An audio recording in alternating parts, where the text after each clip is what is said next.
Здраво Македонија, четврточен преглед на некои од поинтересните настани од ова измината недела во светот на политиката. Дуи денови веќе протестираат за нешто, во суштина затоа што не се на власт. Што би рекле старите, партиите не може да се договорат околу изборниот законник. Европјаните не може да се договорат околу логиката во тезите дека ЕУ е изградена врз доверба, а на Бихачка не може да се договорат со самите себе што ќе прават со иницијативата 1205 која сака промена на начинот на функционирање на раководството на партијата. Многу неможности за договарање, ама ние може да се договориме дека ќе ги откриеме сите букви меѓу редовите кои политичарите не ги кажуваат, а осеќаме дека се таму. Приоритет во Алфа секогаш нормално даваме на царот ослободител, човекот кој ќе ја спаси Алфа од антиевропскиот дух. Ако претходно успее да си ја спаси партијата од антимакедонскиот дух, да не е некажано. Вчера гостуваше кај колегите во Сител. Нормално го гледав за да не мора да се мачите вие. И еве некои поенти. Ке почнам со темата изборен законник. Има ли некакви изгледи да се постигне некаков договор, затоа што сепак станува збор за закон кој е значаен и е дел од реформската агенда? Гледайте, доколку има разум кај власта. Очигледно е дека нема. Сакаат да наметнат, да бутнат одредби со кои што ќе се отвори сериозна сомнеш дека изборите, кога и да се случат, 29-от претседателските и така натаму, има ризик да бидат украдени. Ке се отворил сериозен сомнеш дека имало ризик некои избори во иднината да биле украдени. Мисли на иднината човекот. Може треба и тој да оди на разговори за иднината на иницијативата 1205. Хе, да се пошегуваме. Овој сериозен сомнеш за можен иден изборен грабеж секогаш подраматично знае да го представи портпаролката на СДС. Мицкоски и ВМРО немаат намера да се откажат од обидите за манипулација и злоупотреби со над 200.000 гласови од диаспората. Не му е важна на Мицкоски реформската агенда, тоа му е само изговор. Важен му е само изборниот грабеж. Радикален е начинот на кој тој сака да го спроведе изборниот грабеж. СДСМ нема да дозволи изборен грабеж, ние имаме обврска да го заштитиме гласањето и овие игри на ВМРО не ги прифаќаме. Од што се плаши власта? Грабеж, изборен грабеж, луѓе, сигнализираат загрижените демократи од Бихачка. Од што се плаши власта? Тоа е добро прашање. Ајде да видиме. И по 2 години на власт ВМРО ДПМН и премиерот Мицкоски имаат најголема доверба кај граѓаните, покажува најновата анкета на Market Vision за МКДМК. На прашањето за која политичка партија ќе гласате на наредните избори, 20,5% од граѓаните одговориле за ВМРО ДПМН, за СДСМ 6,2%, за ДУИ 5%, за Вреди 4,4%, за Левица 2,9% и за Знам 1,5% од граѓаните. Процентуално од оние кои откриле, речиси половина би гласале за ВМРО ДПМН, 15% за СДСМ, 12% за ДУИ, 10% за Влен. Ете го одговорот на прашањето од што се плаши власта. Очигледно е дека има причина да се плаши од победа на избори. Тоа е страшно, луѓе. Затоа се подготвува за изборен грабеж во 2029 или понатака, што би рекле жестоките анализи од Бихачка. Имаат тие одговор и за оваа анкета. Се мириса на предвремени избори, пак велат од СДСМ. Нарачана анкета во време на паника. Мицкоски, ВМРО немаат одговори за економската катастрофа.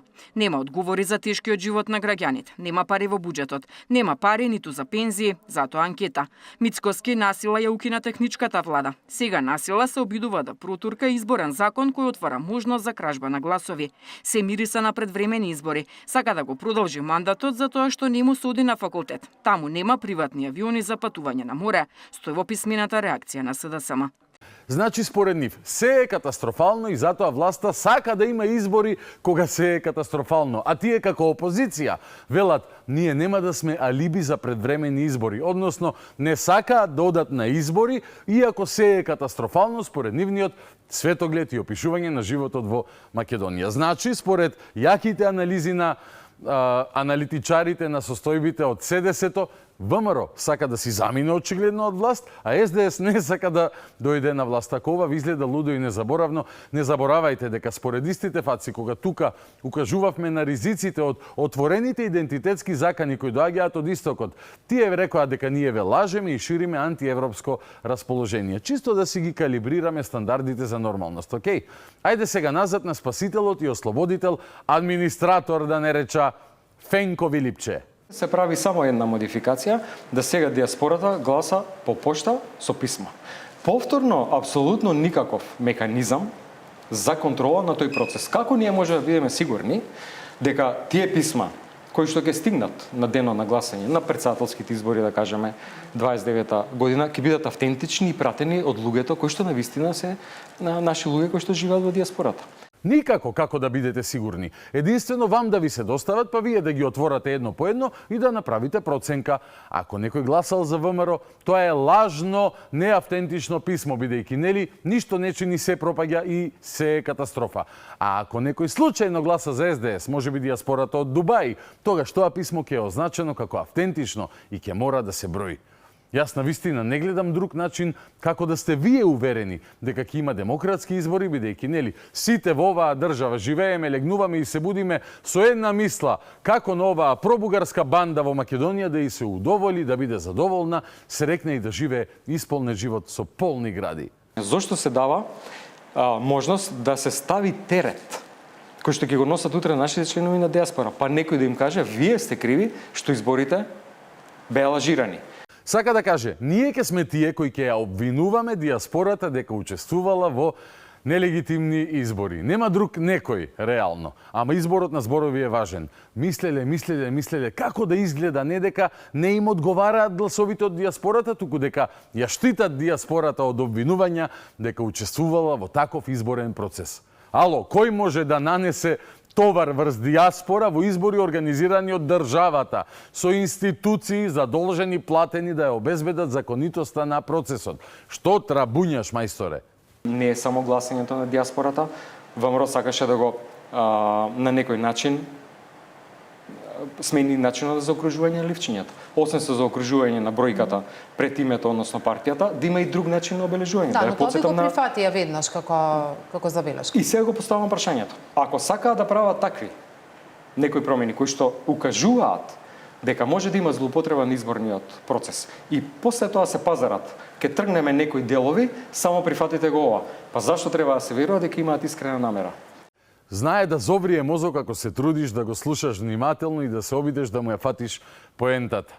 Обвинува дека ВМРО сакало некои скаламуци за тоа како може да се заокружува на ливчето за да е важечко. Цаци му вели, добро, тие забелешки ви ги прифатија. И пазете го сега водњанскиот език. Да, ама ако сакаат да прават измени на изборен законник кои укажуваат дека може да има злоупотреба на изборниот процес, па после ги тргале за да се пазарат, зошто требало да им се верува дека имаат искрена намера? Прво и основно, што треба да сватите. Во оваа држава, луѓе, само Венко и СДС може да проценат искрени намери, легитимност, објективност, вистина и така натака. Ако тие не ти веруваат, џабе ти ебато. Тие се моралниот зид, моралниот бедемот на вистината во Македонија. Никој друг. Дури и кога му прифаќаш глупи забелешки од типот како да се заокружувало на ливчето за гласање, тој ти вели, аха, ова го прифати за да не ми прифатиш друго. Не, сега ти прифати, пошто ти победи на избори, мајката. Абе, не може да ги заебеш ваквите шизици. Џабе се трудите, луѓе. Проводност на гласањето на диаспората, рековте и вие, исклучоци се земјите кои имаат електронско гласање во Европската унија, само Естонија и Франција, тоа не за сите избори, но гласањето по пошта е модел кој што е широко распространет во светот, вклучително и во ЕУ. 21 земја членка има гласање по пошта. Ако ние велиме дека се движиме кон исполнување на европските стандарди, би требало да копираме и нивни добри практики, вклучително и можноста нашите селеници да гласат, да ги вклучиме во процесот. Тие тука да бидеме многу прецизни, тие не се исклучени од процесот. Да, но е отежнато, драматично со сегашниот модел. Во овој момент гласаат исто како што гласаат сите гласачи во државата. Со ова се предлага нешто друго и поинаку. Нешто што отвара сомнеш. Во училиштето или градинката што ни е најблиско до местото на живење, тие гласаат преку цел континент, на пример еве во Австралија, треба да патуваат 4 часа со авион за да гласаат. Еви да се согласиме дека е потребна промена на моделот на гласање на диаспората. Овде го соочува со несоборливи аргументи дека во 21 земја од Европската унија постои можност за гласање преку пошта и дека во Австралија за некој да гласа некогаш е потребно цела држава да ја помине за да оди во конзулатот наш во Камбера, предпоставувам. И што прави тука водњанскиот език? Вели, еве и да се согласиме дека е потребна промена на моделот. И тоа го имавме ние предвид. Зошто се инсистира да се донесе сега? Тоа е, што и да каже човек ќе сгреши. Ако не се носи сега, ќе биде зошто баш тогаш да се донесе. Ако им даде шанса тие сами да бираат кога да се донесе изборен законник, аргументот против веројатно ќе биде каква е оваа игра и дали тоа што ни дадовте да бираме кога ќе се донесе значи дека ќе донесете други закони за кои нема да не прашате и така натака и така натака. Политиката законски е ограничена да не биде достапна за малите деца, ама некои луѓе никогаш не растат. Ајде да го тргнеме тоа и да земеме обврска сите да работиме до крај на 28 година, пред председателските избори 29-та, кога ВМРО сака да тоа биде промена, при тоа се поставува меѓу другото и прашањето зошто тие избори, токму да биде промената, да се работи и да се разработи. Не се сложам, но еве го нашиот предлог. Ајде тоа да се тргне, во меѓувреме работна група од експерти да работи. При тоа се поставува меѓу другото и прашањето зошто тие избори, да се работи и да се разработи. Не се сложам. Еј, го знаете ли вие, Венко, се поставува прашањето, Филипче? Цело време идејата е како да се создадат некои интриги очигледно. Се поставува прашањето зошто ова, се поставува прашањето зошто сега ова, зошто така, зошто тој и така натака. Овде вели се поставува прашањето зошто изборите да биле во 2029-та. Цаци му вели тоа е поради консензусот кој е потребен за успешни председателски избори и тој враќа. Се сложувам, а не се сложуваше 3 секунди порано, кога во улога на интригант забележа дека се поставува прашањето зошто од 2029-та се гласало по пошта за дијаспора. Се поставува прашањето дали овие 3 секунди во кои го промени ставот се новиот светски рекорд за менување ставови. Што е само изговор, затоа што оваа влада реформската агенда воопшто не ја интересира и затоа имаме други примери. Денеска и еврокомесарката Марта Кос тоа го спомена. Имаше една многу, би рекол, интересна изјава која што треба да го запали алармот кај нашите граѓани, а тоа е Македонија треба да одлучи дали ќе остане на европскиот пат. Но да се вратам Да не се враќаш, ако може. Ајде да ја видиме изјавата која треба да го запали алармот кај македонските граѓани. Ако е таква изјавата, да се запалиме сите кои аларми уште во истиот момент. Истина е задоволство да се бидам во Скопје повторно. Имавме мощна продуктивна средба со премиерот и навистина гледаме охрабрувачки напредок уште од почетокот на годината во реформската агенда и токму поради тоа сакаме да ја поздравиме с големината посветеност на владата во напредувањето на оваа работа. Северна Македонија сега се наоѓа меѓу најдобрите изведувачи затоа што е усогласена со европските стандарди и затоа Северна Македонија се квалификуваше во групата на земји на кој што ќе дадеме дополнителни средства за планот за раст. Може да дојдете до врвот само затоа што ги испорачувате очекувањата и навистина сум среќна што можам да ве уверам дека вашата земја се наоѓа токму во таа група. Кога зборувам за реформите, имам уште добри вести. Минатата недела Северна Македонија се придружи на програмата за здравство на ЕУ. Ќе се приклучите и кон сајбер безбедноста во рамките на програмите на ЕУ. Хај белја работа. Каде вели бе таа Македонија да одлучила дали ќе остане на европскиот пат? Иста ли пресконференција гледаме? Или ти ја раскажаа тебе Фрчко и Нато Жерновски? Изборниот законник е 10-та точка од реформската агенда која треба да биде штиклирана. Ја споменавте, еврокомесарката за проширување Марта Кос денеска беше во Скопје и упати повик да се најде решение, односно да се постигне консензус за да бидат исполнети сите оние точки од агендата до 15 јули. Како ги читате нејзините пораки? Гледайте, Марта Кос многу добро знае дека оваа влада е антиевропска и многу добро знае дека Христијан Мицкоски е прокси играч на Русија, односно на Србија.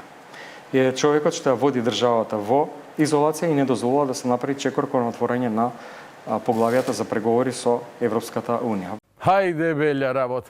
Марта Кос добро знаела дека Мицкоски бил прокси истурен играч на Русија и Србија, антиевропски лидер. Хајде да ја чуеме уште малку Марта Кос, каде го кажува тоа? Направивме многу повеќе отколку во претходните 15 години заедно. Охрабрени сме и навистина среќни во Брисел, ако можам така да кажам, што Северна Македонија навистина направи еден ваков скок на првите позиции кога станува збор за спроведувањето на реформите во планот за раст. Зошто? Затоа што ова покажува дека таму каде што има политичка волја, владата може да испорача. 750 милиони се за земјата и владата ќе го добиете откако ќе ги испорачаат реформите. Владата може да ги искористи тие пари за граѓаните. Ако во моментов Северна Македонија не може да оди напред во пристапниот процес, тоа не значи дека вие или ние не испорачуваме. Вие испорачувате многу во реформската агенда и знаете, строги сме. Вие го исполнувате тоа 100% и тогаш и ние испорачуваме. Дека навистина охрабрувачки момент во односите меѓу Северна Македонија и ЕУ, затоа што навистина испорачувате и ние го забележуваме тоа навистина можно добро во Брисел. Пак белја работа, мајко му стара. Абе, сериозно, иста ли пресконференција гледавме? Што си гледал ти? Да не било нешто на YouTube да гледаш после некоја вечерна утакмица на светској неколку hydration breaks? Тоа е суштината. Луѓето во Европа многу добро знаат дека нашата влада е антиевропска и тоа стои во сите извештаи, во сите за нашиот извештаите за нашиот напредок од Европска унија. Во сите е тоа нотирано. И ние тоа го можевме да потенцираме. препознаеме искрено таа реторика денеска, затоа што сепак во делот на реформите стигна позитивна оценка. Во делот на неспроведувањето на уставните измени имаше апел тоа да се направи за да не се заостанува на европскиот пат. Како две страни на паричката ги гледаме тие теми. Немаше критика за реформите. Се сложуваме меѓутоа реформите еве како се носени. Ете, уште еднаш не се согласи со собственото мислење. Од нема реформи до се сложувам дека Марта Кос ја пофали владата во име на Брисел дека има реформи. Ама сега пак, што би рекол, се поставува прашањето како се носени реформите. Ушка како се носени. Натренирано магаре ги качија реформите и ги носеа, а преку Хонг Конг, како вакцините и ги пречекаа реформите со црвен тепих на Табановце, каде им ги предаде на свеченост антиевропскиот Вучич, вас вакцини што ви даваше. И после прославија од влада за реформите со проевропскиот Харисџиновиќ во Европско Дубај. При тоа, во однос на изјавата на Марта Кос, ве молам многу внимателно да слушнете. Таму стои. Се надевам дека Македонија ќе остане на европскиот пат. Што значи дека Еврокомесарката е многу свесна за тоа што се случува кај нас, како се бараат изговори да не се продолжи по европскиот пат и што е позадината на тоа.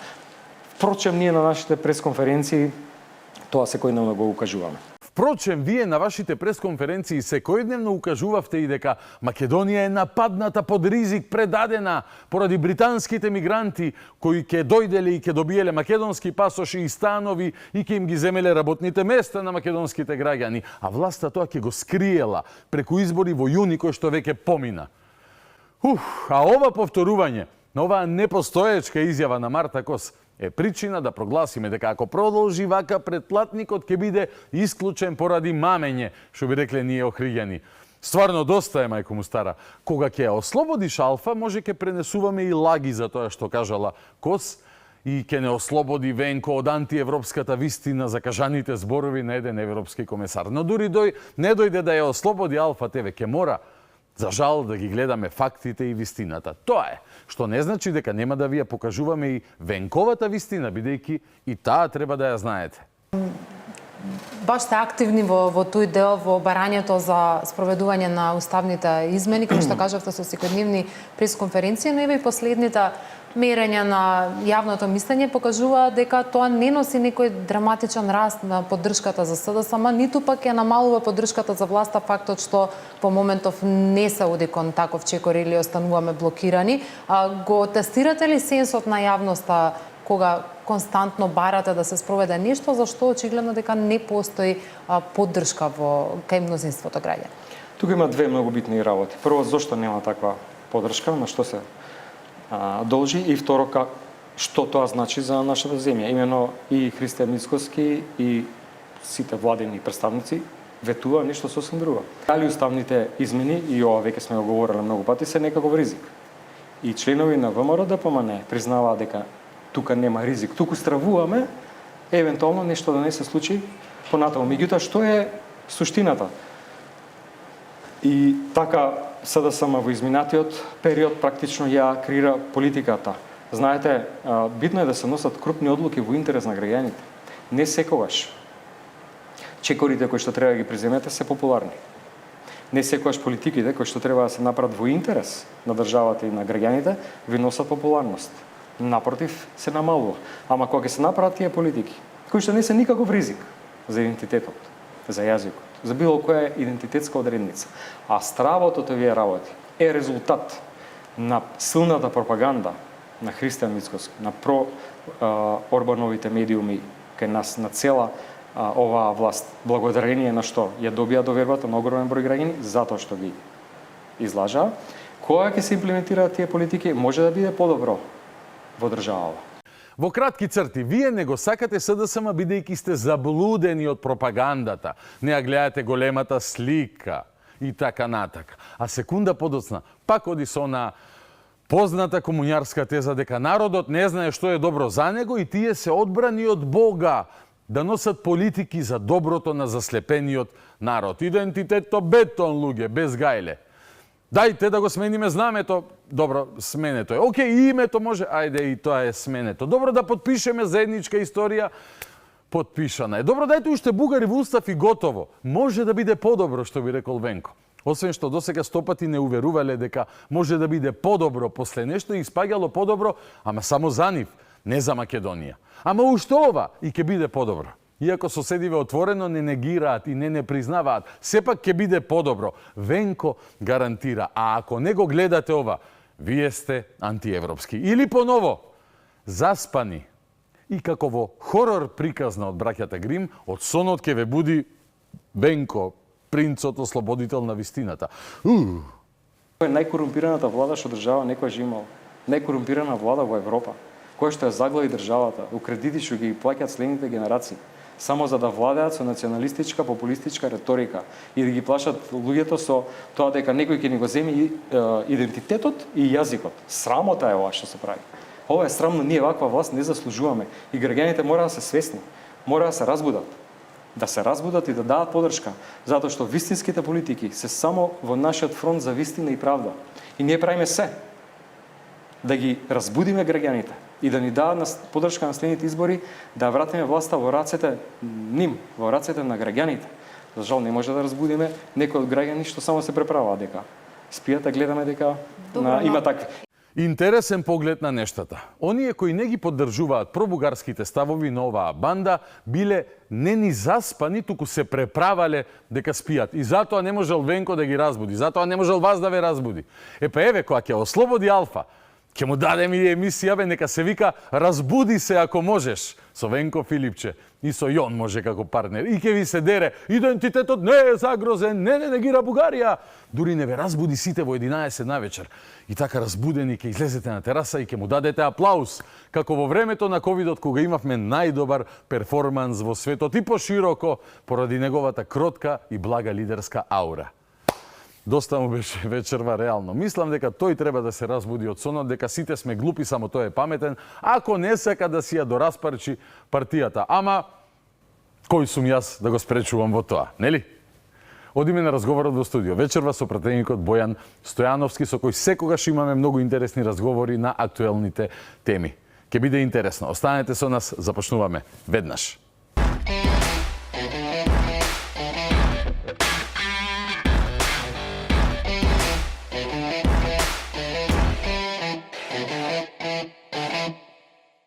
Вечерното шоу продолжува со разговорот во студио. Во оваа прва емисија за оваа недела и предпоследна за оваа долга сезона.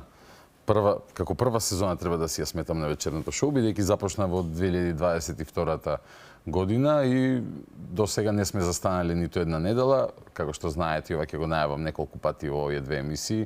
Летово ќе си земеме одмор, како и сите други колеги тука во телевизијата, но во оваа предпоследна емисија за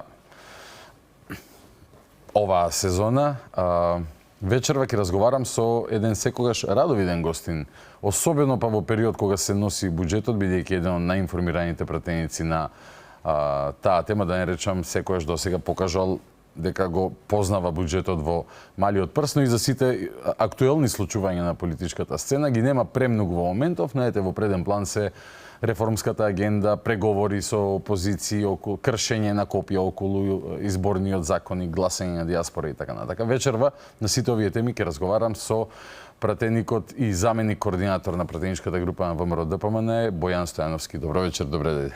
Ти благодарам за поканата. Сега те пофалив на старт, пак нели ќе треба да си Така да е, бидеш на да. нивото и на крај на емисијата, ама во однос на фискалниот дел ќе зборуваме во вториот дел на емисијата. Затоа прво сакам со овие актуелни моменти, едни од најважните нешта што се случуваат во државата во моментов, а тоа е дали гледаш светско првенство во фудбал или ова термините во временските зони ти го пореметуваат тој план. Секако дека гледам. Искрено да ти кажам, ми омилена тема ми е во моментов тоа. Да, сакаш може и за фудбал Па мислам дека ќе ни треба две емисии. Ке на спротивставени страни ли сме? Мислам дека не, по твоите статуси на Facebook мислам дека имам ист фаворит. Одлично, и тој фаворит ќе има тешка задача до освојување на back-to-back титули, ама добро е да се знае дека играме од иста екипа. Па не навиваме за ист тим, ама имаме ист став околу најдобриот играч на сите времења. Благодарам, тоа е Лионел Меси за Тоа е оние кои не Лионел знаат. Меси, ова е мое лично скромно мислење. Иако цел живот сум навивач на Реал Мадрид, сепак сакам фактите се факти. И искрено навивам за да направи back-to-back, бидејќи очекувам со самата светска титула да има и 9-та златна топка. Мислиш дека е возможно? Па секако дека е возможно на 39 години, 8 гола во светското првенство, најдобар играч на надпреварите, барем од она кое што јас можам да го видам по моите критериуми. Човекот е драйвинг форс на неговиот тим. Сметам дека покажува една сериозна разлика. Искрено среќен сум во времето што живеам во времето кога можеби двајцата најдобри играчи во историјата на оваа прекрасна игра играат, но сметам дека број 1 за секогаш ќе остане Лионел Меси. Првиот е Лионел Меси, вториот е некој играч на Македонија, Ѓорче Петров?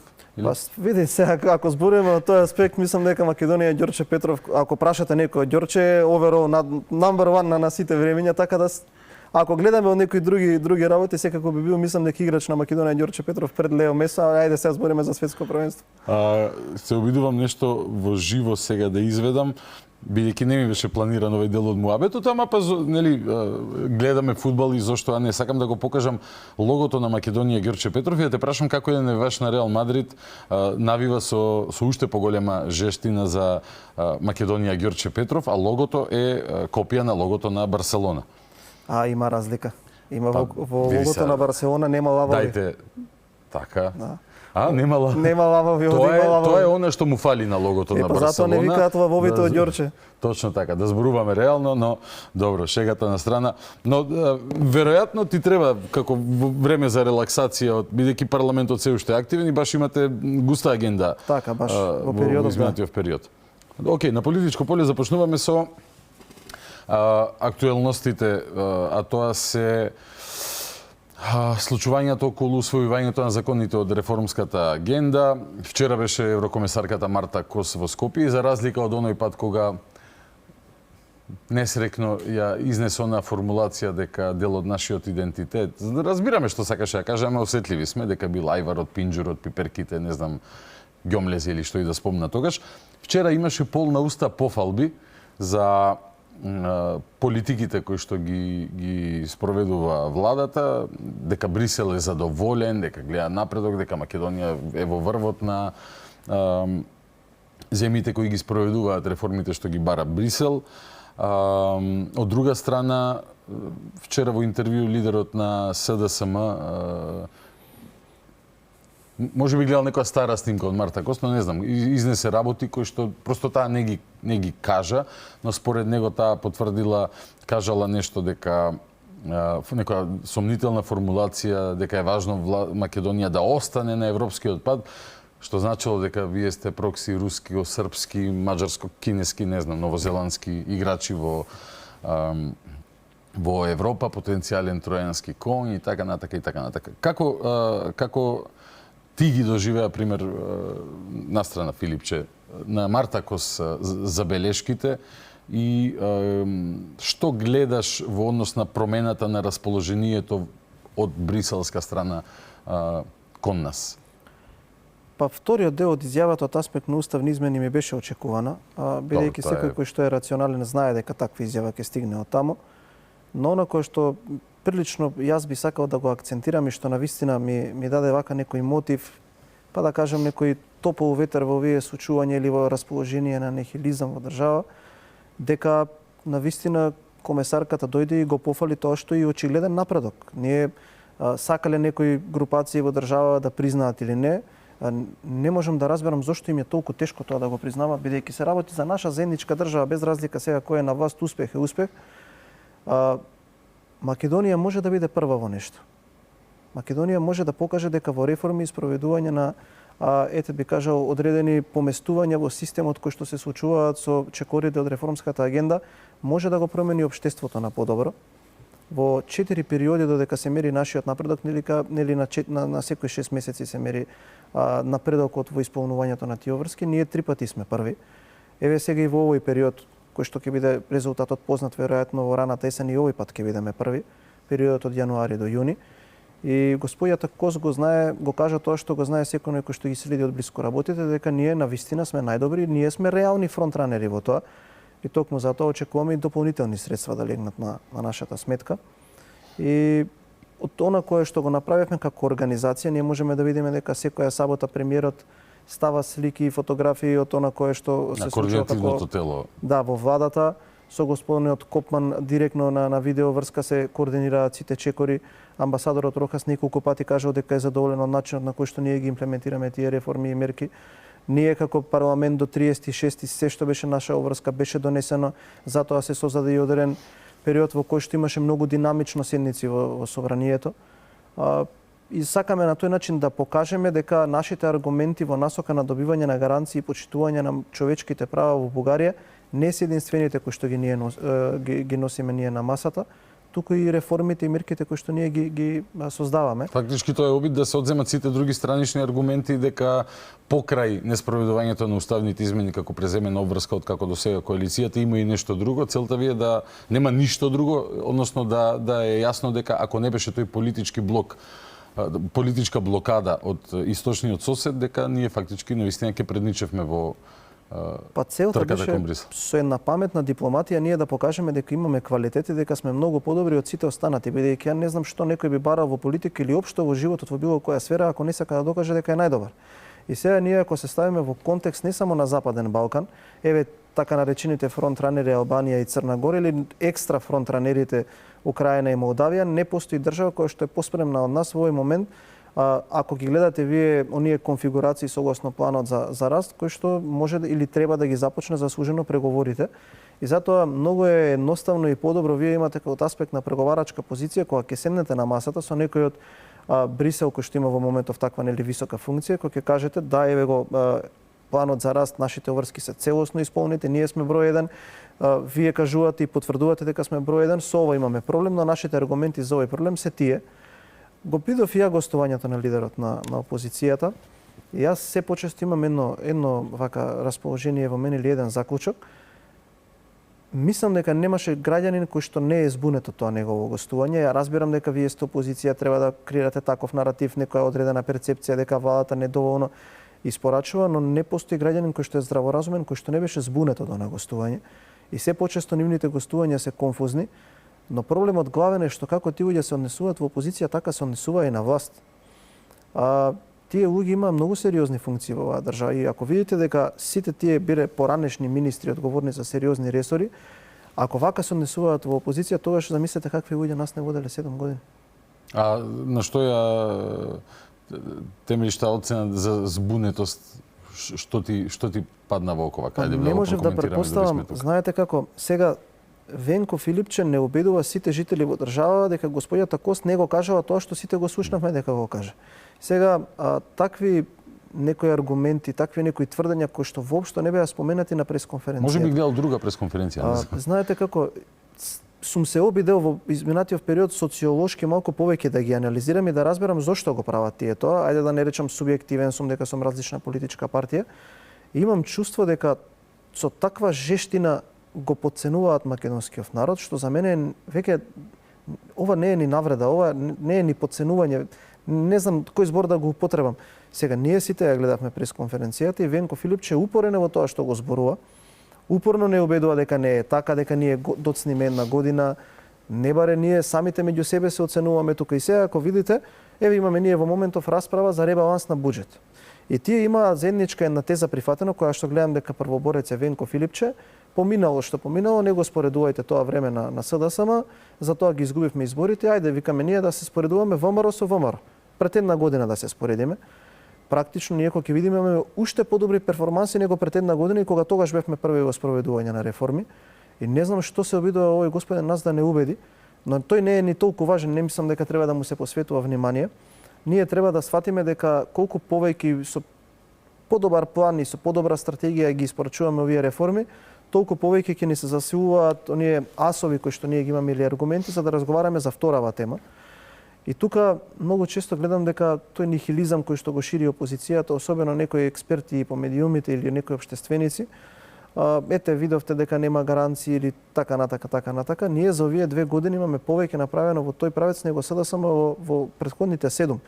Затоа што кој би можел да претпостави дека пред една година дека во овој момент на самитот на Тиват ќе седнат Мицкоски, Мерци и Макрони ќе разговараат за некој променет модел за зачленување на земјите во Европската унија. И од тива дојде она изјава на Румен Радев дека додека го немало него на состаноците на челниците на земјите членки на Европската унија, на кои што присуствуваше дори имаа онакви технички влади и така натака.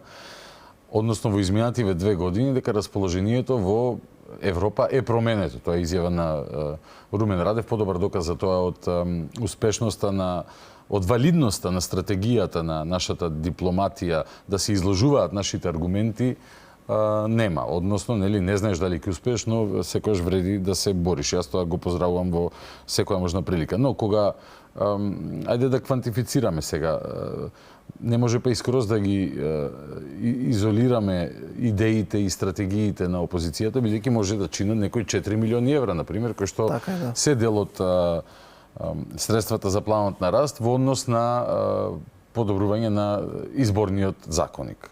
9 од 10 точки исполнети, 10-тата останува изборниот законник. И еве и на тоа исто интервју од вчера и деновивен из јавноста слушаме некакви интригантни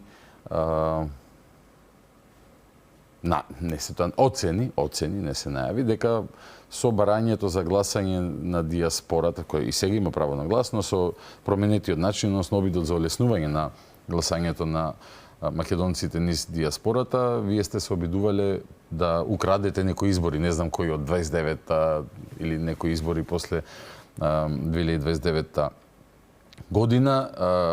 Од друга страна, премиерот со денови дава карт бланш на опозицијата да усогласи некаков текст кој што вие би го прифатиле. Да тргнеме од почеток. Како дојдовме воопшто до оваа позиција? Се ли започна на онаа лидерска средба на која што Венко Филипче одби да присуствува?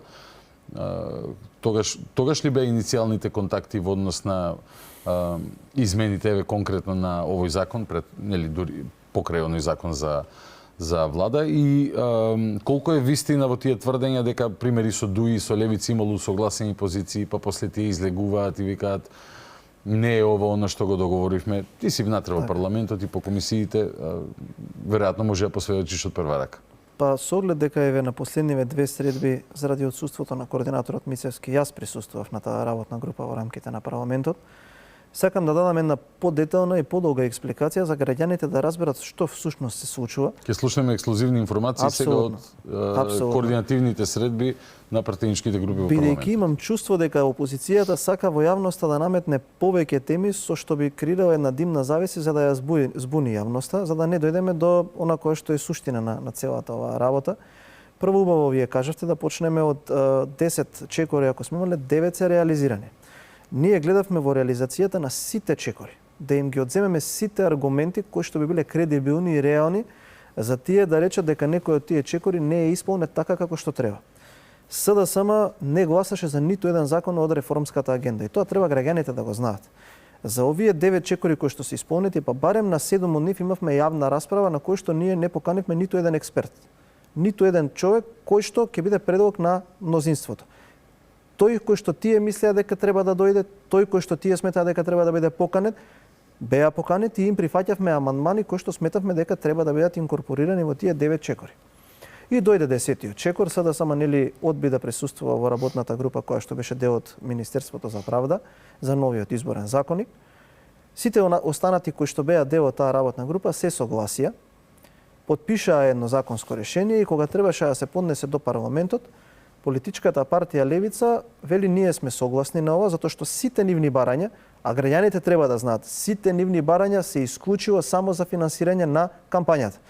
Оставете тоа една изборна единица, приговори, ништо од тоа немаше. Од тоа ништо немаше. Се беше само за процентот за финансирање. И тоа им се прифати и тие сметаат дека политикава не е одговорно затоа што тие немаат никаква одговорност во политикава. Тие ја водат политиката на социјални мрежи. Ајде да снимеме рил, да наклеветиме, да шириме нихилизам, се е лошо, ние ќе спасиме, ќе ги бесиме, ние сме вакви, такви, затоа што ниту еден од нив кога ќе излезе од собранието, од седниците на Советот, од некој медиум, не се ракува со луѓето кои што му дале подршка. Јас не можам тоа да си го дозволам на себе, затоа што позади мене стојат луѓе кои што ме гласале, кои што ме знаат како лика некаков Facebook профил. Сега тие одлучуваат, добро, луѓе, ние сме согласни, ама ајде вие поднесете го законот, ние нема да го потпишеме за да може да критикуваме. Сега водиме држава, сериозни сме, политичари сме или не сме. Нормално другите политички партии и актери кои што одлучуваат нели учествуваат во работната група и викаа ова не е коректно, се луѓе од кај дојде ова. Ние така одлучивме, согласни сме, нема да го блокираме, поднесете го без нас. Добро, и без нив го поднесовме во собранието. Сада само одма се прилепи на тема, ајде ќе блокираме, поднесоа 10.000 амандмани, овие да не останат покуси другиви и овие го блокира. Ајде да видиме што можеме сега од тој момент натака да направиме, се формира работна група во рамките на собранието. Уште неколку забелешки се дадоа во тој контекст, како да се заокружувало името, Левица повторно остана на ставот дека треба како да се заокружува името на партијата на гласачкото дали името, лист. дали бројката, како ќе се одлучувале приговорите. Во ред, ако е тоа проблем, ајде и тоа ќе биде прифатено, потоа дојде каменот на сопнување од страна на СДСМ за дијаспората. Ние вака велиме, и сега може дијаспората да гласа, но овој модел не е доволен. Бидејќи гледаме дека имаме прво чини финансиски многу. Во Токио пред неколку години се пријавиле 8.000 луѓе кои што сакаат да го дадат своето право на глас и ние по закон имаме обврска да испратиме избирачки одбори и тоа чини многу средства. Но ајде и тоа не е толку голем проблем колку што навистина ги спречуваме нашите кои што сакаат да гласат бидејќи има кои што живеат на континентите. Премиерот кажува Австралија треба да летаат со часови и не е во ред. Бидејќи може да се гласа само во амбасадата или ДКП. Апсолутно, да, или во Европа или било каде. Сега тие се наши луѓе, ние треба на нив да им го возможиме нивното уставно загарантирано право. Велиме нека се гласа електронски, еве го моделот, СДСМ вели не, вие сакате да ги украдете изборите 200-300 гласа. Што јас не знам како тие избори би се украле кога председател на ДИК е Бојан Маричик. Предок е од СДСМ, тој треба на крај да стави подпис дали изборите се регуларни или не. Има уште неколку дузина на аргументи кои што практично опозицијата може да ги употреби за да ги заштити изборите. Во ред, ајде да седнеме, имаше тука посредство и на некои наши пријатели од меѓународната заедница. Дајте да видиме сега како да го искомбинираме моделот и ние вака им велиме. Ајде, еве ви нудиме едно решение, да ставиме квалификација во законот дека до 39.2028 година на седница на Државна изборна комисија ќе го договорат моделот и со подзаконски акт ќе го уредат гласањето на дијаспората. А сега што би влегло во тој случај во Еве им рековме да не е електронско, ако вие те сметате дека има можност за злоупотреба, нека биде поштенско гласање. Добро, да стои поштенско, а после да се доуредат сите детали околу тоа. Да, ќе дојдеме до тоа. Ете како тие ќе одлучат, нека е во ДИК, кое што е релевантно тело и задолжено за тоа, подзаконски акт нека го регулира. Прашувам во врска со оние тврдења на опозицијата дека како тогаш ќе имаше како кој ќе гарантирал дека еден човек немало да пушти писма за четворица? Видете, знаете, тоа после тоа почнува да ги отвараа прашањата, ние за се кажавме сите техникали ќе ги уреди телото кое што е надлежно за спроведување на избори. Тоа е ДИК. Значи сите тие прашања, сите тие детали ќе ги уредеше ДИК како што е негова надлежност. И рековме датумот нека биде до 39.2028 година. Значи се даде и оној вакуум период кој што фактички го бара Пилич. Точно, за да седнат да се договорат. Сите техникали да ги договорат таму, ние да дадеме можност во закона. Се јави тука политичката партија ДУИ, мислам дека малку невкалкулирано, после сватија дека направија грешка, на тоа се предодаде и СДСМ, затоа што имам чувство дека тоа е некако искоординирано движење помеѓу нив, да се внесе консензуално да одлучи ДИК дали ќе го прифати тоа или не. Прво во законот за спроведување на избори, Ако има закон, како може консензуално да отфрлат законска апсолутно одредба? не постои ниту една одлука на ДИК, освен одлуката која што ги опфаќа малцинствата, која што се носи консензуално. Не постои. Значи тоа е мнозинско одлучување, бидејќи ние сме демократска држава, не се одлучува тука ништо со консензус. И тоа беше на некаков начин барање за да првиот пат кога седнавме вака да го договориме се тоа, да не се постигне договор. Во ред, ајде ние да се пресметаме, ги прашавме имате ли други барања вие на оваа работна средба? Да, од левица се јавија, ние бараме сега наместо 8% од финансирањето, 10% и една изборна единица. Во ред, политичката партија од кај господинот Цела, ние бараме да се гласа и на локални избори. ДУИ вели ние бараме само електронско гласање. За диаспората зборуваме, да можете и на локални. И на локални. А ДУИ што? Само ДУИ велат нека остане електронското гласање, ние остануваме на моделот кој што е договорен во Министерството за правда. Ете и една изборна единица, можеби прак од 5%, овие од СДСМ, ние да се консултираме внатре во партијата. Значи секој си изнесе што си сака сака на масата, добро? Добро, ние со господинот Милошовски, ајде викаме да ги изанализираме барањава, го известиме председателот Мицкоски. И сега како да понудиме, гледаме дека почна да се лицитира со барања, а нашата суштина е само една. Да направиме модел, да дозволиме луѓе од диаспората да гласат бидејќи заслужуваат. Тие се наши луѓе, граѓани на оваа држава. Да има олеснето, да не ги делиме да тука по етникум, не е во ред. Значи сега ние бараме нив цел на дознаки, сакаме да ја засилиме врската со нив. И сега ја гледам изминативе денови по социјалните мрежи навредување од членовите на СДСМ кон нив. Тоа за мене не знам како да го кажам, неприфатливо, срамот. И добро, закажавме ние уште една средба на работнава група во рамките на собранието, дојдоа координаторите. И сега јас ја отворив средбата, велам имам чувство дека со соопштенија малку ја дигнавме, рекам летвичкава. Ајде back to the basic да се вратиме на моделот кој што треба да го дискутираме меѓу нас. Дали имате дополнителни предлози во однос на нашето барање, на нашата понуда, да седнеме да се договориме во ред, ако не сакате електронско, нека биде поштенско, да го внесеме во законот, да дадеме платформа, ДИК до 2028 година на работна средба да ги дефинира деталите. И почна сите повторно, ние немаме со тоа, кажете го, проблем, да биде консензуално. Левица вели што правиме со финансирањето, викам ќе ви биде прифатено, добро ако е за пари, нека биде 8, нека биде 10, една изборна единица, во ред и една изборна единица. И не сме ние за ова, повторно почна некои разлики да се наоѓаат и одлучивме вака. Велиме добро, нашиот интерес како најголем партнер на овие преговори е да дозволиме нашата диаспора да гласа. Еве вака викам, сега ќе ви понудиме еден модел кој што треба мислам да е прифатлив за сите. Седнете сите партии од опозицијата, Левица, ДУИ, СДСМ и дел од помалите политички партии. Договорете се и направете еден пречистен текст на изборен законник и донесете го кој што ги детерминира 4 клучни цели. Прво, финансирањето. Договорете го како сакате. Сакате 8, сакате 10, 15, 20%. Како сакате, така дефинирајте го. Второ, забелешките, записниците, за окружувањето, поплаките и се она кое што сметате дека треба да влезе. За контекст, Апсолутно. дали тоа беше реакцијата, дали би се прифаќале приговори доколку не се поднесени на лице место на избирачко место? Апсолутно. Тоа беше. И начинот на заокружување. И начинот за Седнете, окружување. договорете се. Како сакате, така им кажете. Како сакате, Добро. така. Трето? Една изборна единица. Како Тоа е сакате. многу крупна работа, ќе сакам и подетално после тоа да позборуваме. Со прак, без прак, како И сакате. тоа карт бланш им е даден. Карт бланш. Како сакате, седнете, договорете се. Тоа е нешто што напишете се зборува во законот. Македонија 35 години.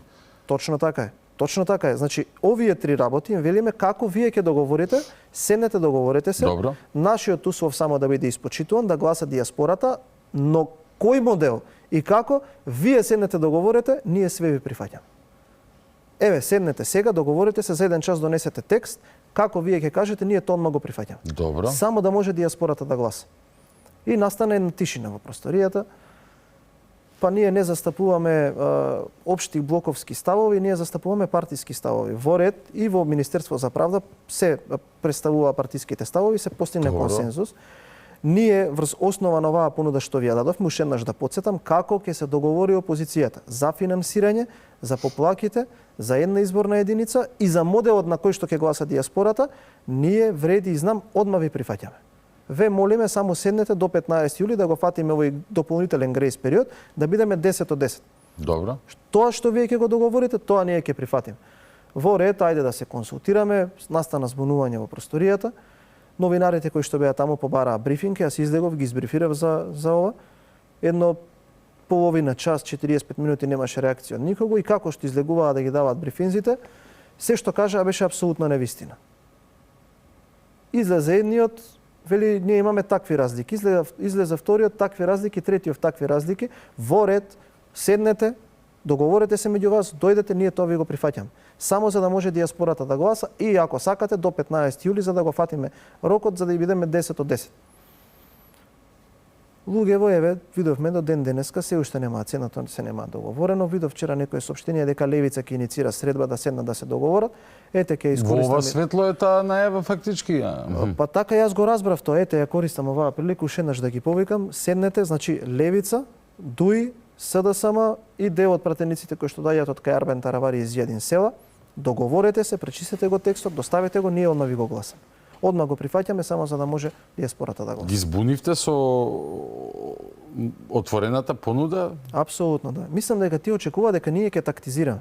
Дека сега нема да дозволувате ова, нема да точно дозволувате. Точно така. И сега ги гледам по медиумите, ВМРО ДПМН не тактизира. Што е тактизирање во ова? Седнете меѓу себе, договорете сами се. Сами кажете што сакате. Дојдете, донесете го законот и ние ви го гласаме. Само нашиот услов е тој да може да создадеме друг модел каде што пошироко ќе опфатиме нашата диаспора. Толку е од тоа кое што ние го бараме. Еве им кажав и за моделот кој што треба да се имплементира по пошта електронски, седнете, направете договор, донесете го законот и ние ви го прифаќаме. Моделот на поштенско гласање постои во доста земји во светот. Претпоставувам дека би се барала некоја пракса од некоја европска држава, нели, за да бидеме во однос на, се не знам дали може ли да детализираме, тоа е оставено ете во рацете на опозицијата, но на пример се разбира дека мора да има некакви заштити, верификации или некаква потврда, нели, кој е корисникот кој што го врши гласањето. Мислам дека имавте понуда и меѓународна поштенска компанија да значи постојат начини како нели кога го испрекаш писмото ќе се потпишеш. Почна отпосле, извини што ќе те прекинам, да наоѓаат вакви прашања како камен на сопнување, па како ќе било, па како ќе гарантираме. Затоа ние понудивме рок кој што е 2 години да седнат во рамките на ДИК да се договорат за тој модел. Велат дали ќе има капацитет нашата пошта. Во ред, ако нема, ќе ангажираме некој меѓународен оператор. Како ќе биде? Ете, мислам дека во Шведска е тој што ќе гласа на листот да се потпишат дополнителни 20 сведоци. Значи има модалитети. Ако 27 земји членки, ја прво мислев дека се 17, потоа во подлабински анализи дознав дека се 20 земји членки кои што дозволуваат поштенско гласање, тогаш што сме ние исклучок? Еве, колегата од Вреди, господинот Ќоку, даде еден добар аргумент. Вели, не можам да ве разберам зошто толку изразувате јавна непочит кон нашиот државен систем. Вика, ако видите кој во нашето соседство има поштенско гласање, јас ви гарантирам дека никој нема поспремен систем од нашиот. Вели, ги повредувате чувствата на нашите кои што се иселени надвор. Немојте да го правите ова, не оставаме добар впечаток према нашите меѓународни партнери. И сега, ајде јас правев некои истражувања, не може мене некој да ме убеди дека ние имаме понеорганизиран систем од Косово, кога во Косово е дозволено поштенското гласање. Сега Косово како држава постои многу помалку години од Косово. Зошто постои таа очигледно фама што ја креираат сега, односно проблем кон можноста за гласање на диаспората? Чист инаете во прашање или па опозицијата мисли дека не би била срекна на крај кога диаспората би гласала? Пришто јас не мислам дека тие оперираат со некакви бројки од 200.000, ја да има 200.000 кои што се наши граѓани со право на гласа живеат надвор од Македонија, дека па од тие 200.000 130 ќе гласаат, просто не верувам. Но колку и да задача на државата е да го олесни патот за тоа гласање, а не дека ВМРО-ДПМН ќе темели својата победа на гласови од дијаспора. Имаше анкета пред 5 дена, сосема совршено јасно дека тоа не е така. Па мислам дека оваа емисија е совршено место за да ги отвориме овие работи, бидејќи за да ги разбере човек овие работи што ќе ги кажам сега во наредниот период, добро е во подолг контекст континуирано да ги погледне твоите емисии, заради тоа што две работи тука се анализираат. Кога ќе гостуваат професорите, особено професорот Светозаревиќ, и пред мислам дека минатата недела ти гостуваше Дарко од Бутел, прекрасна емисија, во која што се отвараат прашања кои што се некоја табу тема во општеството, за кои што ние мораме отворено да зборуваме, бидејќи не е се дневна политика, туку треба да ја анализираме од социолошки, историски, па и од општествен контекст. Ја мислам дека е следново, кое што и сигурен сум во тоа дека на СДСМ им пречи. Ако вие ги погледнете различните генерации на македонската дијаспора која што шеја живе надвор од границите, вие ќе видите три делови кои што особено во најголем период и луѓето се иселиле, а и кога и зошто. Прво, мислам дека голем дел од нашата дијаспора, но и повозрасен дел е иселен до пред 90-та година, кога владеело може друго општествено уредување, чисто СДСМ вели дека е горд наследник на истото, каде што луѓето се иселувале чисто заради идеолошки причини, бидејќи секој кој што има малку поизразито автономно гледиште кон Република Македонија, за него немало место во овој систем, бидејќи оние кои што на седниците кога сме се обидувале да прогласиме независност, некои додека ги поднесувале декларациите за независност, некои бараше да се интонира југословенската химна. Огромен дел од македонската дијаспора е излезена до 90-та година токму заради тие кои што на првите седници во независноста на Република Македонија бараа да се интонира југословенската химна, односно за нив и нивните идеи немаше место во тоа општество каде што одредени користеа, а одредени беа прогласувани за дисиденти. Тоа е едната работа. Вториот бран на македонската дијаспора доаѓа во моментот кога веќе сме независна држава, во раните 90-ти, кога оние кои што сега не убедуваат за социјална и класна еднаквост, ги бркаа луѓето буквално од работа и ги оставаа на улица. Многу македонски семејства пострада и луѓето немаа каде и мораа да се иселат надвор. И тоа им го памтат како генерацијска травма. Тие луѓе кои што тогаш се иселиле сега веќе имаат, ако вие првиве до 90-тите имаат внуци, овие веќе имаат деца кои што си ја влечат таа семена травма, знаејќи дека некој од нивната држава свесно направил нешто за да ги избрка од тука. И третата генерација на оние кои што се иселени во дијаспората во последниве десетина години, кои што го памтат се она кое што Заев, Филипче и таквите како нив и го направи на држава. И таму кај тие луѓе има огромен баласт на негативна енергија према сите овие кои што со своите политики свесно го направиле тоа. Овде зборам за македонскиот дел од општеството. За албанскиот дел од општеството сметам дека дуи тука гледа да лавира во некој контекст за да не се донесе гласање на дијаспората, бидејќи 20 години беа на власт и нема друг поодговорен кривец од нив. А гледаме дека во последниве 10 години има многу сериозно иселување од албанскиот етникум надвор во светот. И гледам дека тоа е интересот на СДСМ, бидејќи знаат дека кога им дадеме можност на овие луѓе да се изјаснат и да го произнесат својот став на тие избори, не биле наклонети кон ќе биде екстра непопуларен кон СДСМ, бидејќи знаете како повторно ги следам дебатите во јавноста до ние кои што се блиски до СДСМ, па што има тие да одлучуваат за нашата држава кога не се тука, тоа е навредливо. Тоа не е во ред. Тие луѓе се наши луѓе. Ние сме со некаква конекција врзани со нив. Оваа држава е нивна држава. Колку е моја, толку е и нивна. Значи тие никој не ја напуштил оваа држава заради тоа што сметал дека тоа треба да го направи со радост. Секој може утре ден да му се случи или за дарно да добие понуда за работа надвор или па да оди сезонски да работи во Хрватска, Америка, тоа значи готово дека Македонија не постои веќе за него во животот. Тоа се наши сограѓани, дај нека мислам ако имаат некаков негативен набој, нека си го решат внатре во партијата, нека престанат да ги навредуваат тие луѓе, затоа што знаете како ние викаме согласно Венецијанската комисија не може да гласаат на локални избори, бидејќи тука има судир на повеќе права во светот и на меѓународно и на домицилното кое што го имаме тука, но кога гласате вие за парламентарни избори, за претседателски избори, вие го бирате тој кој што ве представува пред светот. И вие доколку имате македонска патна исправа и македонско државјанство, и како имате право да бирате кој ќе ве представува пред светот. Затоа ние сакаме да дадеме шанса и да ја зајакнеме врската со овие луѓе, бидејќи суштински национален интерес наше да вратиме што е можно повеќе луѓе да живеат во Република Македонија. Затоа и ќе понудиме различни модели во третото доба, кога се активни начин да вложуваат во оваа држава, дајте да си ги вратиме нашите дома. Сега кога ми ги кажуваше ставовите на На Дуи не можам да не се сетам на оние снимки од пред некоја година, авиони кога нели долетува по неколку на ден на локални избори патем, нели? Што може да кажеме дека е проблематична точка во смисол да некој постојан жител на европски град, без да посочувам конкретна земја. Сакам тука една реченица за Дуи. Да, повели. Многу убаво го асоцииравте тоа со Дарко. Ако некој директно работи против интересите на албанците во Република Македонија и ако постои некоја организирана група што повеќе ги навредува албанците во Македонија, не постои друга таква група освен Дуи. Дуи е виновникот што изминатите 20 години од кога постои како политичка сила е виновна за све лошо што им се случува на луѓето кои што живеат во оваа држава се од албанскиот етникум. И ова сакам јасно да се знае. И знаете како колку повеќе ги гледам во парламентот како функционираат како опозиција, толку повеќе не можам да го издржам она чувство што до толку ги навредуваат луѓето кои што нив ги гласат. Не е во ред. Нема тука никаква меѓучовечка почит. Престанете да ги навредувате луѓето. Знаете како? Некој национализам, некој обид за национализам, некој националистички навреди, како тие се повеќе патриоти, па некој друг бил измеќар и слични такви работи.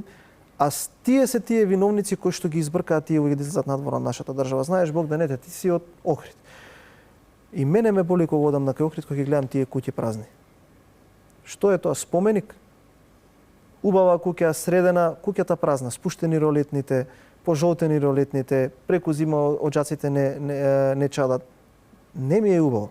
Не ми е убаво. Ете, кога гледам дека во нашата држава има све повеќе празни села, тие ги бркаат тие луѓе од оваа држава. Луѓето не може тоа да го издржат, бидејќи знаете како сите ние сега што ги гледате и прават некои собири по држава, се закануваат дека ќе направи едно или друго, ги знаат тие им се комши и соседи, голтари, па сега за 10-15 години станаа милионери.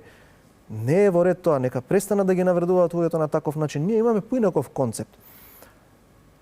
Концепт на општество кое што ќе може да биде еднакво за сите, но некако заев што го правеше тоа општество еднакво за сите. Општество. Да, ајде да ги решаваме проблемите на луѓето. Сега да излезе некој тука да ни толкува, да ни го представуваат како голем национален лидер, во местото каде што живее канализација не направи 20 години. Сава имаат една спортска, не е пуштена, па мислам до кога со?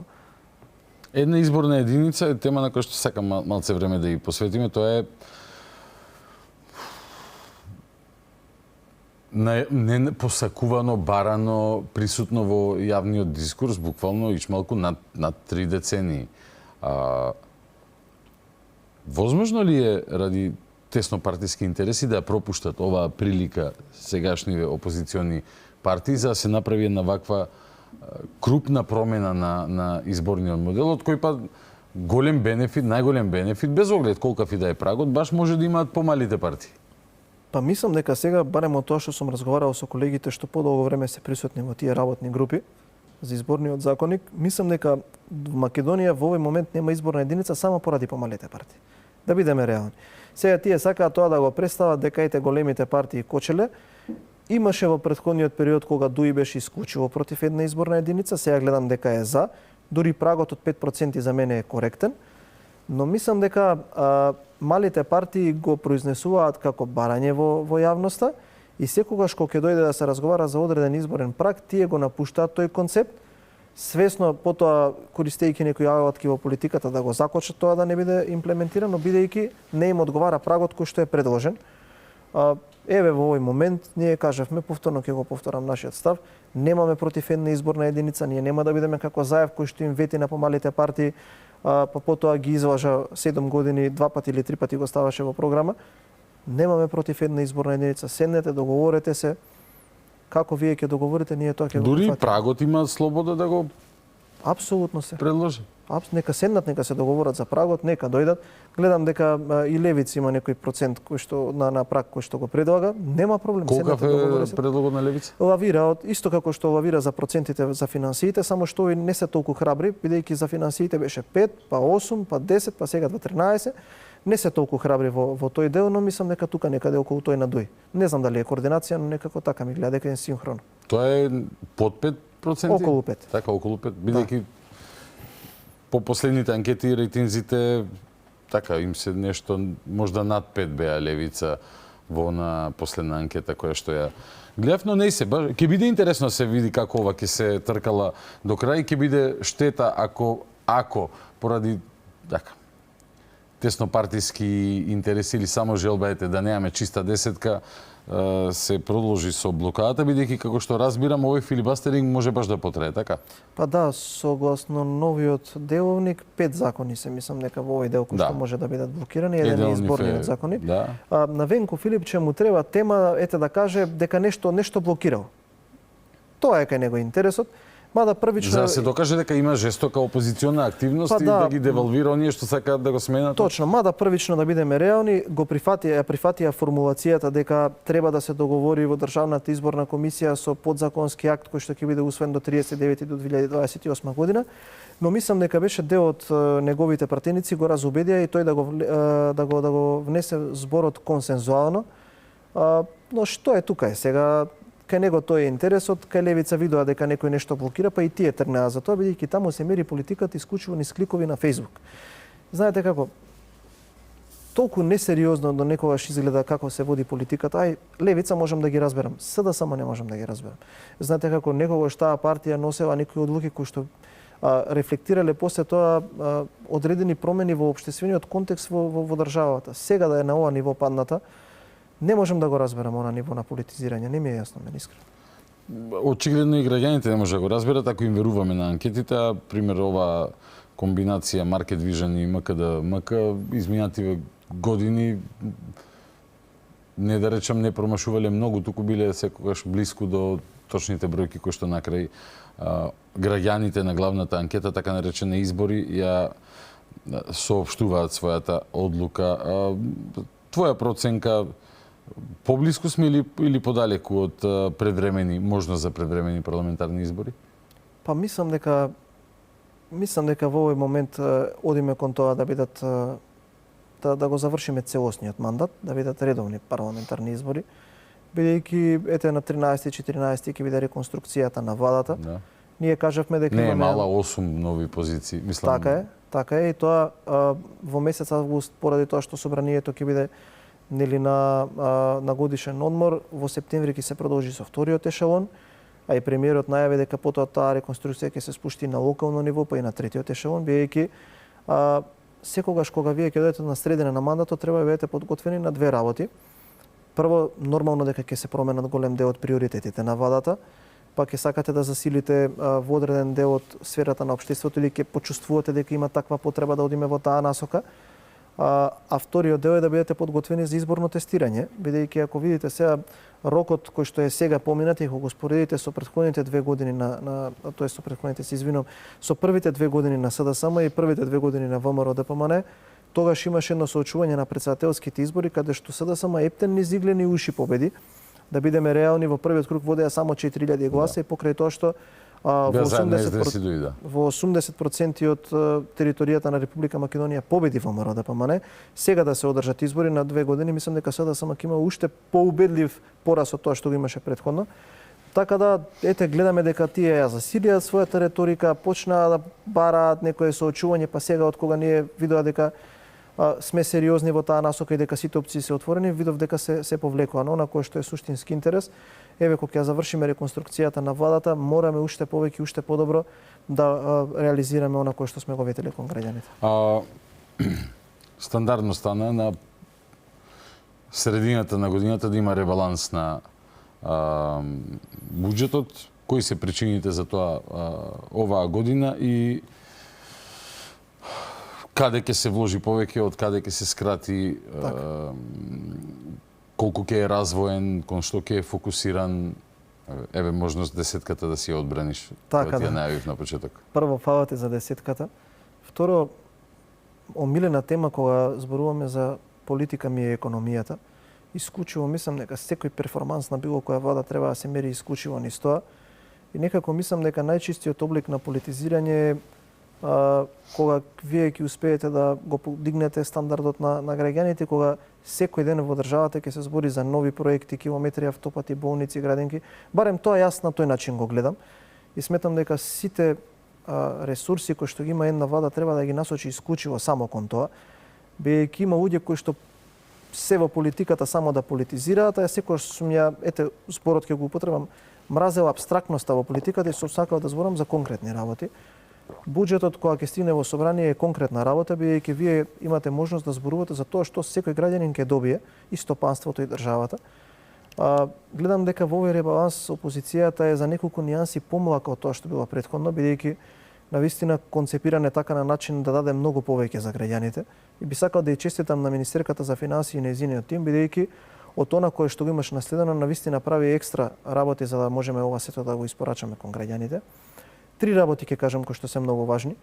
Прво, средствата кои што ќе се издвојат за реализација на капитални проекти до крајот на годината се повисоки за 14,5%, односно 5,8 милиарди денари, што значи дека ако оваа година на почетокот сме издвоиле рекордна сума за реализација на капитални проекти, до крајот на годината ќе додадеме плюс 14,5%.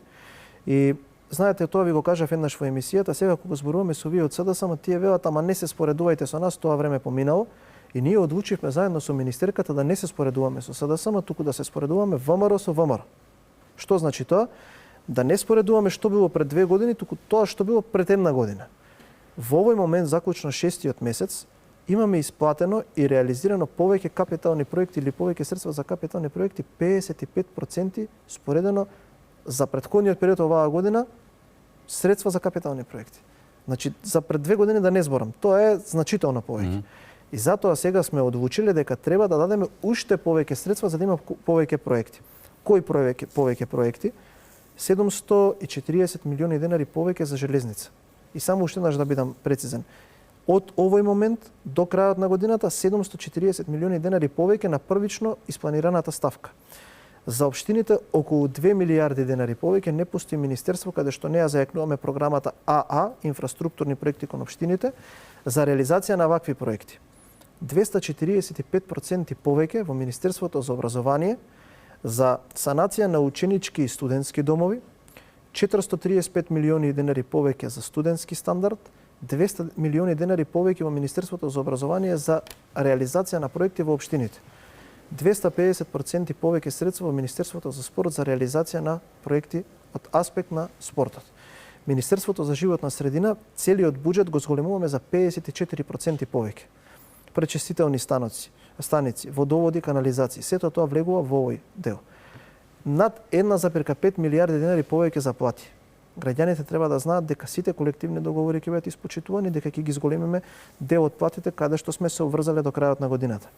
Повеќе пари за пензии, бидејќи во септември согласно законот треба уште еднаш да ги покачиме пензиите.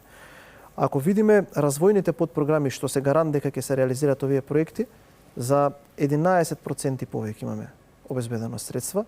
Не постои министерство каде што средствата не се покачени. Обезбедени се пари за враќање на стари долгови, обезбедени се, да симплифицирам, пари за 3 работи кои што се многу важни.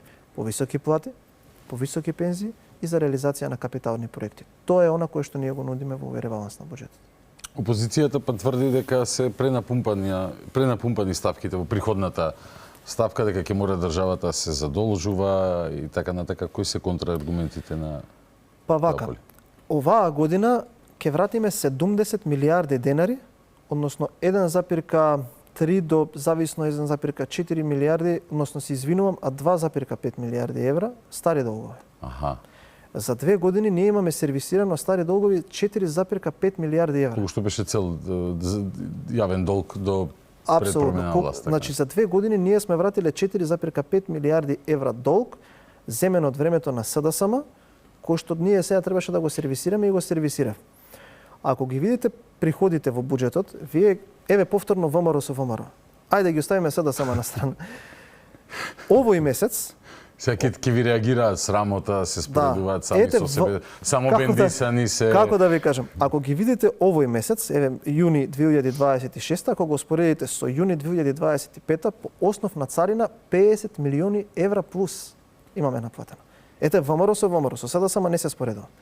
Ако ги видите вие даночните давачки кои што државата ги има наплатено, ВМРО, да ги трнеме СДСМ на страна, сите даноци се зголемени за минимум 12%. Повеќе. И до крајот на годината ќе наплатиме уште повеќе даноци, дојќи така ни е предвидено во ребалансот. Имаме само една корекција надоле, таа е корекцијата за акцизи, бидејќи интервениравме за да имаме најевтини горива во регионот. тој дел од буџетот оди надоле, но сите други предикции одат нагоре, затоа што се реални приходите. Ако видите вие во приходите имаме многу зголемени средства, 3,2 милиарди денари чинам за донации, така се вика таа ставка во буџетот. Тоа е реформската агенда. Сме сработиле, први сме, без разлика што не им се допаѓа, шампиони на Балканот или како ни кажа, одлични сте во реализација на тие мерки, тие средства што ќе легнат доаѓаат на приходната страна. Сега, кога имате вие повеќе приходи, практично можете повеќе да трошите, да финансирате поголеми потреби, можете да реализирате проекти. Они отвараат едно прашање за проширениот дефицит. Сега во економската наука тоа се учи во првиот семестар. Дефицитот не е оправдан само ако се троши непродуктивно, така како што тие го троше. Ние го прошируваме дефицитот за 3 работи кои што се многу насушно потребни. Капитални инвестиции, платите, кои што се реално потребни, и социјални трансфери за да можеме да ги исплатиме сите обврски кои што ги имаме во буџетот. Нашиот раст, кој што го имаме 7 квартали поред од 3,5%, за кој што велиме до крајот на годината ќе останеме со 3,5%, се темели исклучиво на неколку работи. Прво, ете реализацијата на капиталните инвестиции. Градежништвото, ВМРО со ВМРО, е за 7,2% повеќе на годишно ниво, односно нискоградбата е за 2,4% повеќе. Колку повеќе вие вложувате во градежништвото, сите сектори кои што се дополнителни ви се враќаат во буџетот. Тоа се 3,40. Апсолутно. Втората работа е приватната потрошувачка. Колку има повеќе за народот, ќе има повеќе за државата. Повеќе наплатени даноци, тоа се сите средства кои што влегуваат во буџетот. И третиот дел кој што е многу важен да го поддржите, стопанството. Ако видите ние дека претходните, мислам дека вчера беше Министерството за финансии издаде едно соопштение дека нови 134 милиони денари се пуштени кон стопанството, што ги заокружуваме ние 250 милиони евра само од финансискиот пакет. Буџетот ги поддржува. Корпоративното кредитирање е зголемено за 15%. Нето платата која што се исплаќа согласно Државниот завод за статистика е поголема за 8% или за 2 години 8.000 денари е повисока. Сето тоа кое што ќе оставите на оваа приходна страна, односно кое што го давате од буџетот кон граѓаните, кон стопанството, тоа ви се враќа на назад. Затоа ние имаме таа така наречена економија на обем. Колку повеќе ние ги засилуваме контролите и ги наплаќаме давачките, колку повеќе вложуваме во капиталните проекти, толку повеќе ни се враќа и токму затоа кога ќе го видите процентот на растот на бруто домашен производ и од што доаѓа, овие се трите контрибутори. Многу едноставно, Богдан. Само треба да работите, само треба да го подигнувате животниот стандард и нормално да не крадете. Тогаш има за сите потреби во општеството. Околу 200 амандмани мислам дека најавија. Така е. Така ги 244. Има ли нешто суштински коректно таму, вредно за размислување, за подобрување, или е онака да се зголемат платите за 200%? Па знаете како, кога ги видите амандманите на СДСМ, овој пат имам чувство дека многу побрзо ги отвараме амандманите, бидејќи нема реални аргументи да се бранат, бидејќи сето она кое што вие како опозиција би го нападнале, сега е вклучено во буџетот. Добро. Има комични некои амандмани од ДУИ за некои патишта во Чашка кои што се асфалтирани 2-3 години, пратеникот Јамалов и пратеникот Здравковски кои што се од Велес. Пак има таков фаул?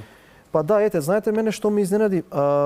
Минатиот пат беше за некоја болница. Така е, градоначалникот на Чашка е од ДУИ, а секојдневно комуницираат пратениците од ВМРО со него, бидејќи сакаме да им помогнеме на граѓаните, а овие од ДУИ кои што ги поднесуваат не ни знаат каде е тоа да го покажат на карта, а патиштата кои што им се напишани па не ни знаат и што значат, веројатно се некои стари амандмани.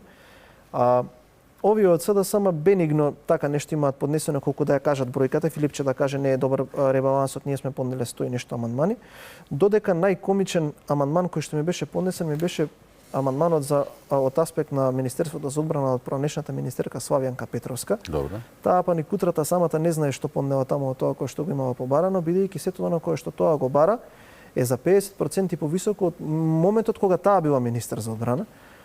Така да, ете јас ќе искористам оваа прилика и да им укажем уште еднаш да испратам порака до вработените во Министерството за одбрана и армијата на Република Македонија. Одблиску сум ги анализирал амандманите и сум зборел со министерот Владо Мисајловски. 3 работи се многу важни. Прво, има дополнителни средства за интеграција кон НАТО. Македонија ќе продолжи да се наоружува и да се вооружува на начин на кој што и приличи на една земја членка на НАТО. Тоа е во рамки на барање за зголемен буџет, така. Апсолутно. Второ, се седне и се преговара нов колективен договор, сите вработени во одбраната и во армијата ќе добијат повисоки плати, нешто што е особено важно.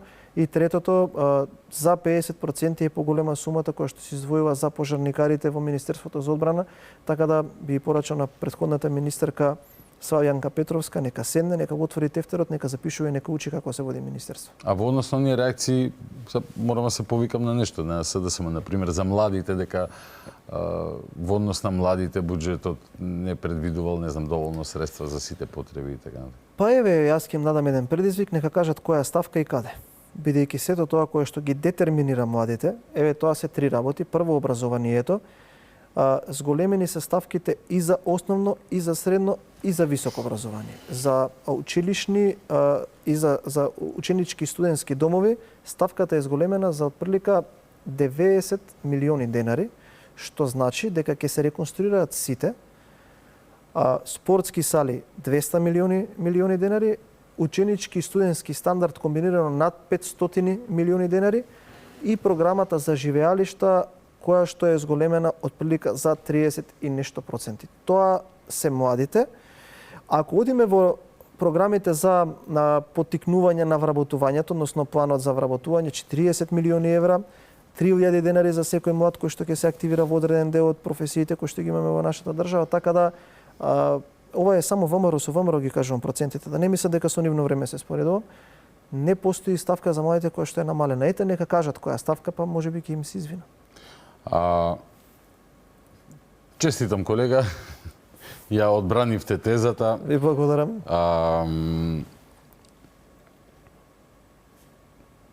Сега пред крај само се подсетив на уште, не сакам да го враќам муабетот на почетокот, но нели од СДСМ тврдат дека единствен виновник што нема консензус за изборниот законник е Христијан Мицкоски. Јас можам да порачам, бидејќи од СДСМ не доаѓаат во Алфа, сме ги барале многу пати, нели веројатно дури не ослободи Венко Филипче, па публиката ќе има можност вака да слуша и да споредува, или што викам јас на крај на секоја емисија, гледајте, слушајте, размислувајте, анализирајте, извлекувајте сопствени заклучоци. Ти благодарам на споделените инсайдерски информации од средбите помеѓу координаторите на пратеничките групи, а токму на овие теми. Нам животот нема да им се промени драстично во однос на судбината на изборниот законник, меѓутоа е добар показател, добар симптом на политичката клима и болести во одредени делови на политичкиот спектар, што е важно, нели, за луѓето што сакаат да се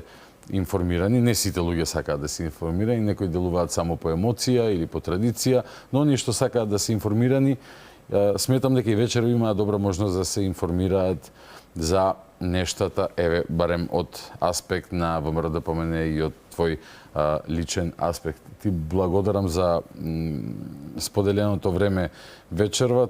Доволно е доцна да немам информација Франција со Мароко како поминала, но имајќи предвид дека веројатно тие француски авенџери ќе играат во полуфинале, ајде за крај прогноза за развојот за епилогот, односно на светското првенство, ама објективно вака, без многу емоции.